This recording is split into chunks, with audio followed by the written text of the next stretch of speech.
Back now in time to head inside the war rooms of the campaigns where we get a closer look at their strategies and weigh in on what is working and what isn't. Back with us, Rachel Maddow, Richard Wolffe, Eugene Robinson, and Joe Scarborough. First up tonight, Bill Clinton back on the trail today, taking those gloves off again, launching this veiled attack at Camp Obama. Listen. If a politician doesn't want to get beat up, you shouldn't run for office. If a football player doesn't want to get tackled and want the risk of an occasional clip, you shouldn't put the pads on. Let's just saddle up and have an argument. What's the matter with that? That's what America's about. Right?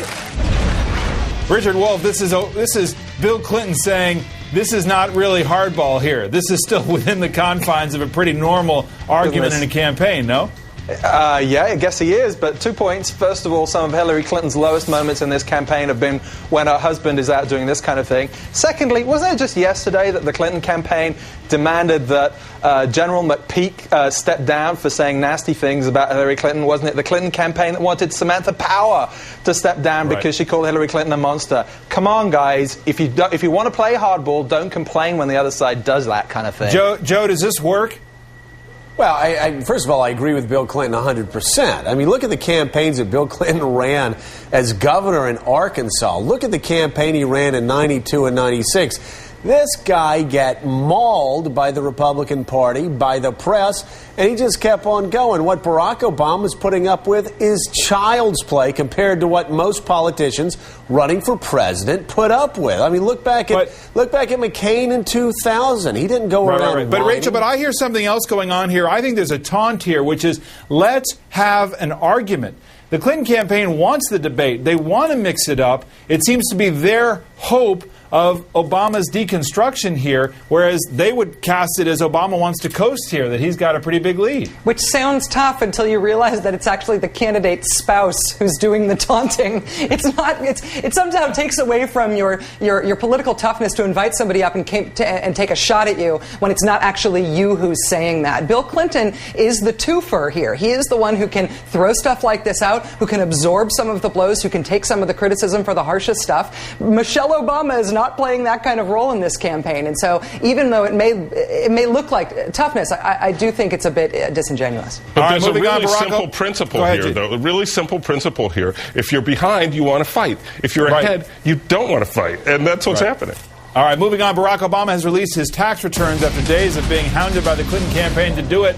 The returns date back to 2000 and show a huge spike in donations to charities, including Jeremiah Wright's Church in Chicago, from just over $2,000 in 2004 to over $77,000 in 2005. Question now, will this stoke more calls for Clinton to release her own tax returns? Richard Wolffe, we do see he's getting ready to run for the presidency, and he's boosting his contributions to charities. Do we see anything else? Not really. I mean, that's what's interesting about this in some ways, is that you vet the guy and there's no huge story there. But it does make a mark in the sand about his openness, and, of course, puts pressure on Hillary Clinton, because they know there is a big story out there in terms of the finances of the Clintons post-presidency. Where did they get their money from? Because they have used it in this campaign. So it's a neat pivot. They say, look, we've got clean hands. What about the other side? Right. The truth is, Joe Scarborough, that the Clinton...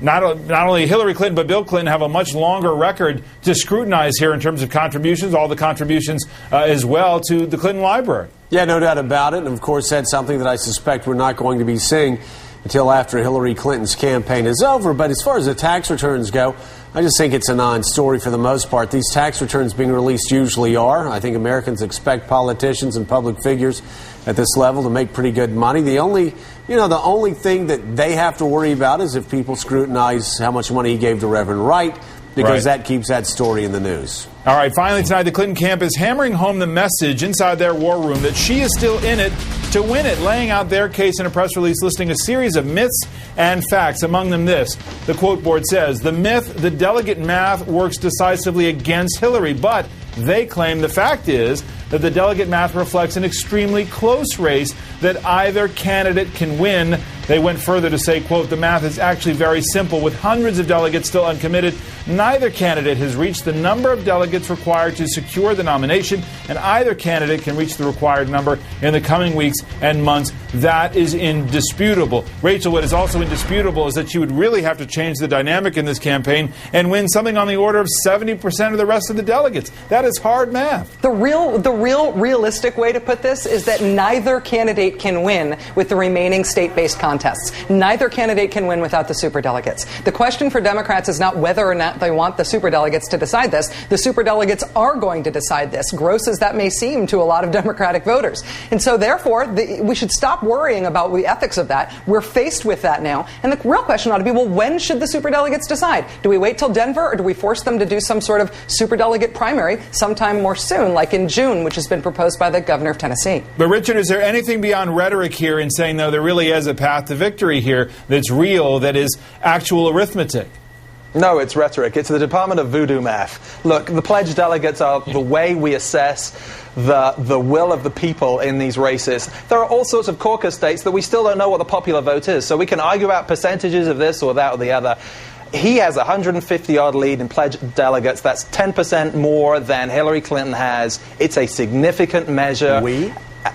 You said that's how we decided? If that's the way we decided it, if that's the way the Democratic Party decided it, then they wouldn't have superdelegates. That's the thing. Let me tell you what we love to do. We in the media love to tell everybody, which we've been telling everybody for months, that the numbers don't add up for Hillary Clinton. She can't get enough delegates by Denver. Well, guess what? The numbers don't add up for Barack Obama, but we don't tell that side of the story. No, we don't. That happens to be the rules of the Democratic Party, Joe. The superdelegates are the rules of the Democratic Party, and they can go any way they want. The pledged delegates are how people assess the votes of the people, the voters. What else is there? There are superdelegates. And if the superdelegates decide between now and Denver, which I hate to remind people, but my God, that is months and months away, that Barack Obama cannot win because of things that happened after Pennsylvania in May, June, July. I mean, that is a lifetime. Harold Macmillan said